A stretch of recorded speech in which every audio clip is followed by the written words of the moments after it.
High everyone, this is option buyer. আজকের বিষয় share কিভাবে কাজ করে। আজকে হচ্ছে বেসিকের দ্বিতীয় দিন। এরপরে আর বেসিকের কোনো বিষয়ে আলোচনা করা হবে না। বেসিক সম্বন্ধে কারো যদি কোনো রকম দরকার অথবা কোশ্চেন থাকে কমেন্ট বক্সে কমেন্ট করতে পারেন।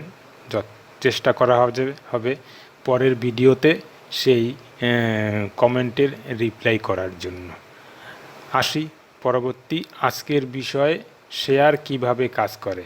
বেসিক এরপরে টোটালি চলে যাব আমি আস্তে আস্তে অ্যাডভান্স লেভেলে যাওয়ার পর থেকে তখনই আপনাদের বুঝতে পারবেন যে কিভাবে শেয়ারে ইনভেস্ট করা উচিত, কিভাবে প্রফিট করা উচিত, কিভাবে আপনারা কন্টিনিউ করতে পারেন, কনসিস্টেন্টলি প্রফিট করতে পারবেন। সব বিষয়ে আপনাদের ট্রেনিং চেষ্টা করা হবে যে শেখানোর সহজ করে।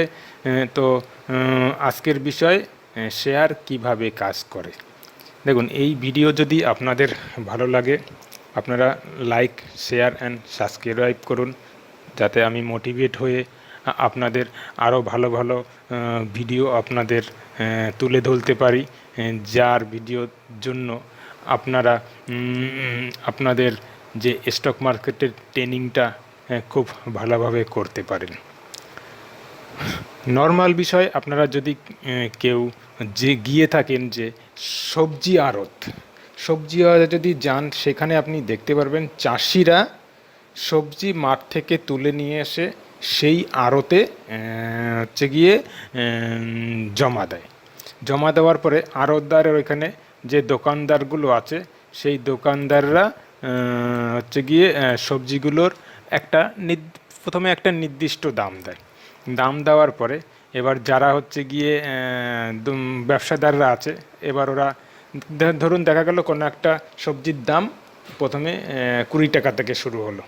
একজন দোকানদার সেটা 21 টাকা বলল, আর একজন 22 টাকা বলল, আর একজন 23 টাকা বলল। এইভাবে আস্তে আস্তে করে দাম বাড়তে থাকে। যদি দেখা গেল কোনো একটা সবজি কম আছে, কিন্তু সেইটা কেনার জন্য অনেক বেশি ব্যবসাদাররা রয়েছে, তখন কি হবে, নিজেদের মধ্যে একটা যে আমি ওই জিনিসটা নেব, তখন কি হয়, নিজেদের মধ্যেই একটা দামাদামি শুরু হয়ে যায়। আমি 21 টাকা, 22 টাকা, 23 টাকা। এবার দেখা গেল কোনো একটা সবজি, যে সবজিটা প্রচুর মার্কেটে আছে কিন্তু সেই কেনার মতো লোক নেই, তখন কি হয়, সেই সবজিটা কে কিনবে? তখন কি হয়, ওই চাষিরা কি করে, বাধ্য হয়ে তখন ওই সবজিটা, কারণ ঘরে নিয়ে গেলে তো এমনিতেই পচে যাবে, তো আলটিমেটলি তখন কি করে, ওটাকে ওই কম দামে বিক্রি করে দেয়।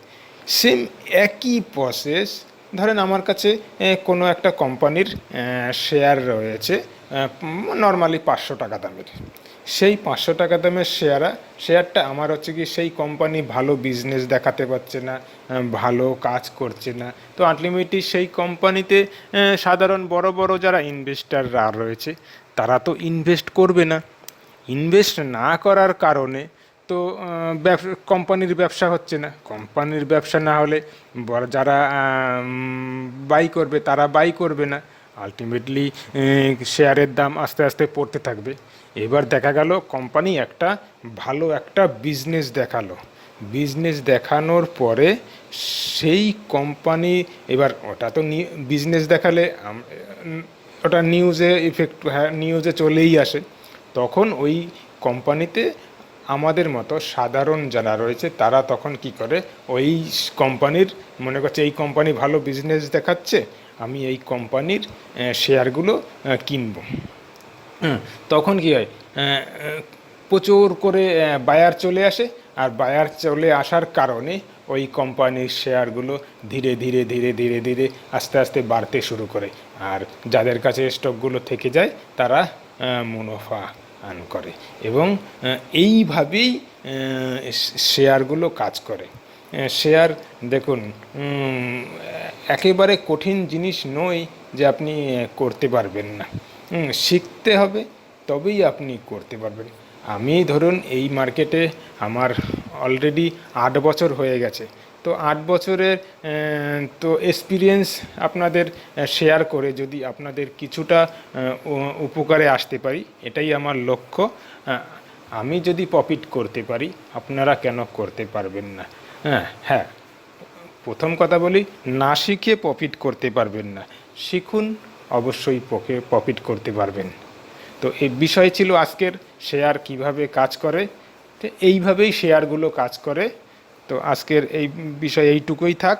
পরবর্তীতে চলে যাব ডিমান্ড অ্যান্ড সাপ্লাই জোনে।